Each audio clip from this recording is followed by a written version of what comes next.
The ulama, they actually make a small comment, some ulama, on that hadith. They say, هم ورثة الأنبياء تشريفا وتكليفا.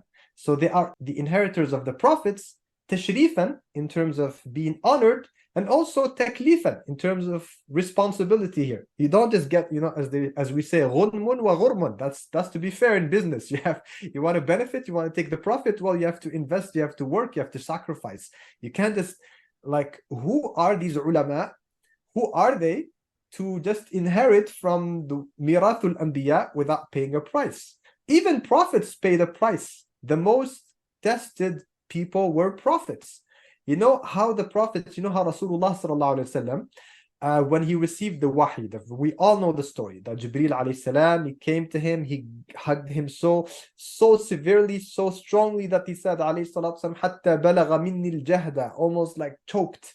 So this was painful to Rasulullah sallallahu alaihi wasallam. One very interesting perspective I heard once from one of the ulama, he said, why did Allah Ta'ala make him go through this? He said, and also we have the other hadith, by the way. We have other hadith that Rasulullah sallallahu alaihi wasallam, hadith of Aisha, I believe, when he used to receive the wahi sometimes, I used to know, because even in the day, shadidul bard, in the day which would be super cold, Rasulullah sallallahu alaihi wasallam yatafassadu araqan, there would be sweat on his face. So he was to be very, very ashad ma yakun, alayhi salatu wasalam, ashad ma yajid. Very, very difficult physically experience. So one of the beautiful perspectives I heard about that is that this is to show that ilm is not for free, even for prophets, because the ilm of the prophets is not learning. Prophets did not learn. They have received revelation. Prophets did not have to go open books. Actually, we know Rasulullah sallallahu alaihi wasallam, he was ummi. Actually, prophets should not be learning, because their mind and their heart should be just purely for revelation. They should not be mixed with any people's ideas, ideologies, and so on and so forth. So us, we have to make work. In Sahih Muslim, one of the Salaf, he said, it's known, لا ينال العلم براحة الجسد. You cannot acquire knowledge just by relaxing.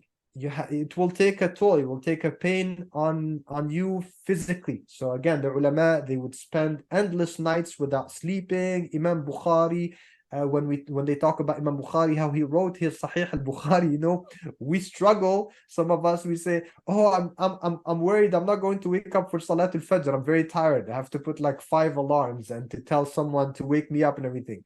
And then you're reading Imam Bukhari, how he wrote his Sahih al-Bukhari, right?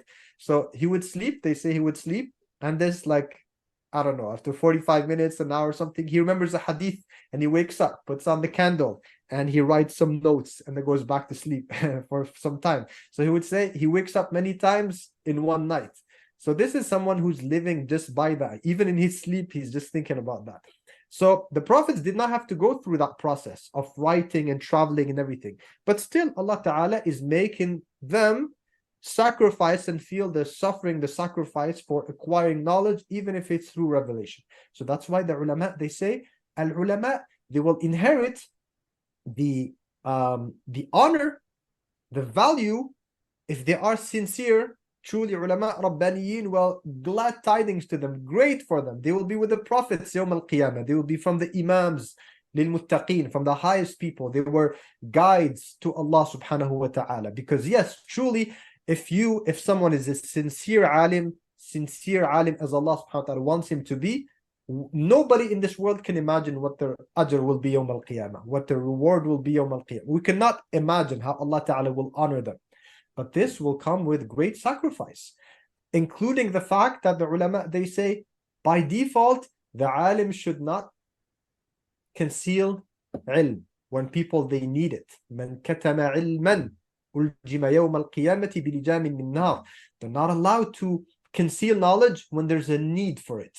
There are very few exceptions. Even the ulama, they talk about what is the threshold for a alim to retain knowledge if he's scared for himself. So the situation of ikrah for the general Muslim, for the layman Muslim, إِلَّا مَنْ أُكْرِهَ وَقَلْبُهُ مُطْمَئِنٌ بِي al-iman. If you are under the threat, someone puts a knife on your neck here and says, say that Islam is not a true religion, it's a fake religion. Puts like a knife here, you're allowed to say it as long as in your heart you know the truth. But the ulama, they have a debate. Is it actually the same case for the ulama always? Is it the same threshold? Because for the ulama, if he says it, a lot of people will not know that he said it under threat. They never saw that knife, right? So he can be a fitna for others. So that's why the ulama, they are expected to sacrifice. One thing that I have also heard from one valuable, respected sheikh, modern day sheikh, he said that a lot of students of knowledge nowadays, they want to study the deen, or they want to be called the du'at ila Allah subhanahu wa ta'ala, and at the same time they insist on being financially very comfortable. He said, not necessarily. If you want to study the deen, you have to be open. You know, if it works, alhamdulillah. If you become wealthy, alhamdulillah. But you have to be open to the idea that maybe you will just live on bare minimum. As long as you are able to survive, then you should say alhamdulillah. Which is not what we see nowadays, when a lot of people, again, they say, oh, I'm a sheikh, so my value on the market is very, very high.